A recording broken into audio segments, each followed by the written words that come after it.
Dawan. Dans ce screencast consacré à l'Active Directory, nous allons voir comment gérer l'Active Directory à travers PowerShell. PowerShell est un outil de scripting et bash qui est l'évolution de l'invite de commande depuis Windows Server 2003. Depuis Windows Server 2008, il est très utilisé pour gérer un bon nombre de fonctionnalités et de rôles dans le Windows Server. Nous allons donc voir comment cela fonctionne pour l'Active Directory. Pour commencer, nous allons lancer Windows PowerShell. Une fois que ceci est fait, il faut savoir que les commandes associées à l'Active Directory ne sont pas disponibles directement. Nous devons d'abord importer un module. Donc nous tapons import module Active Directory, le tout attaché. Une fois que ceci est fait, nous avons maintenant les différentes commandes de l'Active Directory. Pour les vérifier, il suffit de faire un get help add. Et là, nous aurons toutes les commandes liées à l'Active Directory qui s'afficheront. Ici, nous allons donc créer un utilisateur avec PowerShell. Donc pour créer un nouvel utilisateur, donc nous recherchons la commande adéquate. Donc dans new, ici nous avons new add user. Donc ici, description, créer un utilisateur Active Directory. Ici, nous allons aller rechercher la syntaxe de cette commande. Donc nous faisons un get help new add user exemple. Une fois que ceci est fait, donc là nous avons des exemples propres à la syntaxe de la création d'utilisateur. Bien sûr, si nous enlevons l'exemple, nous avons une description complète de la commande.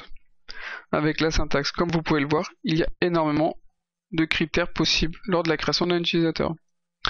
Donc pour commencer, nous allons tout simplement créer un utilisateur tout simple. Donc nous allons créer un utilisateur dans l'agence Lyon et l'ajouter à côté de formateur Dawan.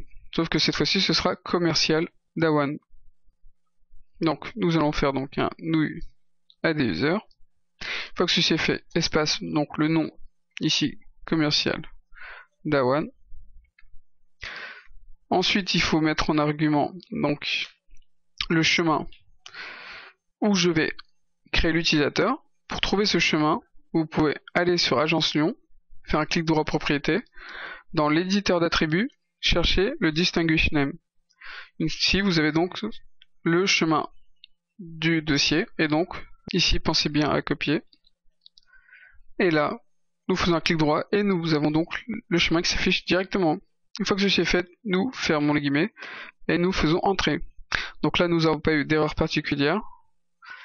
Donc nous pouvons aller vérifier en actualisant le dossier. Et là, je vois bien que j'ai commercial Dawan. Bien sûr, vu que j'ai mis très peu de champs, je n'aurai pas grand chose en fait d'inscrit. Notamment ici, nous n'avons que commercial Dawan, mais dans compte, nous n'avons absolument rien. Il faut bien sûr absolument régler ce genre d'informations. Il faut également régler un mot de passe, et ainsi de suite.